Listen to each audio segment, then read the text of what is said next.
കോഴിക്കോട് പലയിടത്തും മഴ ശക്തമാണ്. കുനിയിൽ താഴെ വീടുകളിൽ വെള്ളം കയറുന്നു. ജനങ്ങളെ മാറ്റിപ്പാർപ്പിക്കേണ്ട സാഹചര്യമാണ് അവിടെ. തിരുവത്തക്കടവിന് സമീപത്ത് കുനിയിൽ താഴെയാണ് നമ്മളിപ്പോഴുള്ളത്. ഇത് ഈ കാണുന്നത് പുഴയല്ല, രാമൻ പുഴ. ഇവിടുന്ന് ഒരു 50 മീറ്റർ മാറിയാണ് ഒഴുകുന്നത്. എന്നാൽ ഇങ്ങോട്ടേക്ക് വെള്ളം ഇരച്ച് കയറി വീടുകളിലേക്കൊക്കെ കയറിപ്പോകാൻ പോലും പ്രയാസമുള്ള അവസ്ഥയിലേക്ക് കാര്യങ്ങൾ മാറിയിട്ടുണ്ട്. ഇവിടെ നിന്ന് ഏതാനും മണിക്കൂറുകൾക്കകം ഒരുപക്ഷെ ആളുകളെ മാറ്റി പാർപ്പിക്കേണ്ടി വരും. ഇത് ഇന്നാട്ടിലെ ഒരു അംഗൻവാടിയാണ്.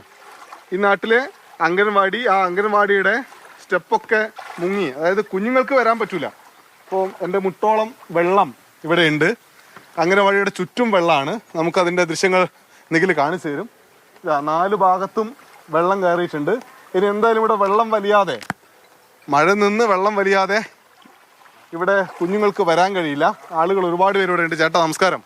നമസ്കാരം. വെള്ളം ഇന്നലെ രാവിലെയൊക്കെ ഇങ്ങനെ ഉണ്ടായിരുന്നു ഇവിടെ? ഇല്ല, ഇന്ന് പെട്ടെന്ന് പുലർച്ചെയാണ് ഇങ്ങനെ വന്നത്. 4 മണിക്ക് ശേഷമാണ് ഇങ്ങനെ വന്നത്. നല്ല മഴയായിരുന്നു. നല്ല മഴ. ഇന്ന് നേരം വെളുക്കുന്നവരെ മഴ പെയ്തോണ്ടിരിക്കുകയാണ്. അപ്പൊ ഇവിടെ നിന്നൊക്കെ ആൾക്കാരെ മാറ്റി പാർപ്പിക്കേണ്ടി വരുമോ? തീർച്ചയായിട്ടും ആൾക്കാരെ മാറ്റി പാർപ്പിക്കേണ്ട ആവശ്യമുണ്ട്. Village officer, panchayat member, president ഒക്കെ വിളിച്ചിട്ടുണ്ട്. ഇന്നലെ രാത്രി ഞങ്ങൾ ഉറക്കൊഴിഞ്ഞ് ഇവിടെ കാവലിരിക്കുകയാണ്.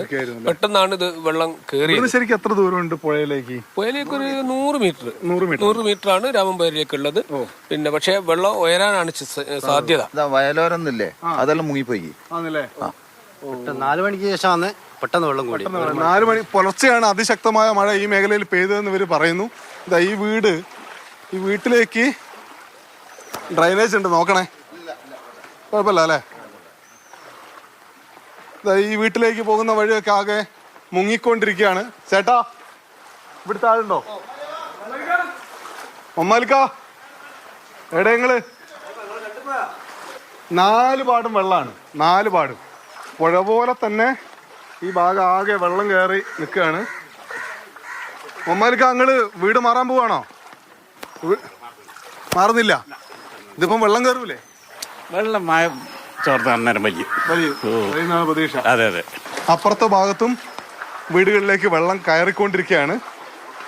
ഈ ഭാഗത്ത് ചേട്ടാ, ഈ ഭാഗത്ത് ഏതാണ്ട് എത്ര വീട് ഒഴിപ്പിക്കേണ്ടി വരും ഇങ്ങനെ വെള്ളം കയറുകയാണെങ്കിൽ? വീടുകൾ ഇവിടുന്ന് സാധാരണ ഒഴിപ്പിച്ചിട്ട് ക്യാമ്പ് സംഘടിപ്പിക്കാറാണ്. ഇപ്പം മദ്രസയില് ക്യാമ്പ് സംഘടിപ്പിക്കാനുള്ള പിന്നെ ഒരുക്കങ്ങൾ നടത്തുന്നുണ്ട്. ചേട്ടാ പത്ര വിതരണ ആണോ? എങ്ങനെയുണ്ട് നാട്ടിലാകെ? എന്റെ വീട്ടിലെ പറമ്പിലേക്ക് വെള്ളം കയറിക്കൊണ്ടിരിക്കുക. അവിടെ അപ്പം വീട്ടിലുള്ളവർക്കോ? വീട്ടിലേക്ക് ഇപ്പൊ ഒഴിയാനുള്ള എല്ലാ പരിപാടിയും എടുത്തോണ്ടിരിക്കുക. ആ സമയത്താണ് ഞാൻ പോകുന്നത്. ഇപ്പൊ മഴയാണെങ്കിൽ നമ്മൾ പത്രം കണ്ടിരിക്കാൻ പറ്റൂല അല്ലേ? അതുകൊണ്ട് എന്തോമ്മ ഒഴിയാൻ പോവാണോ? പോകാണ്. ഒഴിയാൻ പോകാ. വെള്ളം കേറിക്കൊണ്ടിരിക്കുക അല്ലേ? വെള്ളം കേറിക്കൊണ്ടിരിക്കുക. ഉമ്മാന്റെ പേരെന്താ? സൈനവ. ഇത് എപ്പോഴെങ്ങനെ വെള്ളം കയറി തുടങ്ങിയ? ഒരു 10-20 കൊല്ലമായി ഇങ്ങനെ വെള്ളം ഇങ്ങനെ കയറും. ഇന്ന് രാവിലെ ആണോ? ഇന്ന് രാവിലെ. എങ്ങോട്ടേക്കാ മാറുക? ആങ്ങളുടെ പോരല്ലേ. അതെവിടെയാ? നടുവന്നൂര്. ആളുകളൊക്കെ ഇവിടെ നിന്ന് മാറി മറ്റൊരു സ്ഥലത്തേക്ക് പോകാനുള്ള തയ്യാറെടുപ്പിലാണ്. എന്തായാലും മഴ ഇതേപോലെ ശക്തമായി പെയ്യുകയാണ് എങ്കിൽ കൂടുതൽ കുടുംബങ്ങൾ ഇവിടെ നിന്ന് മാറ്റി പാർപ്പിക്കേണ്ട അവസ്ഥ വരും. ഇവിടെ ഈ വീടുകൾ അപ്പുറത്തൊക്കെ വീടുകളുണ്ട്.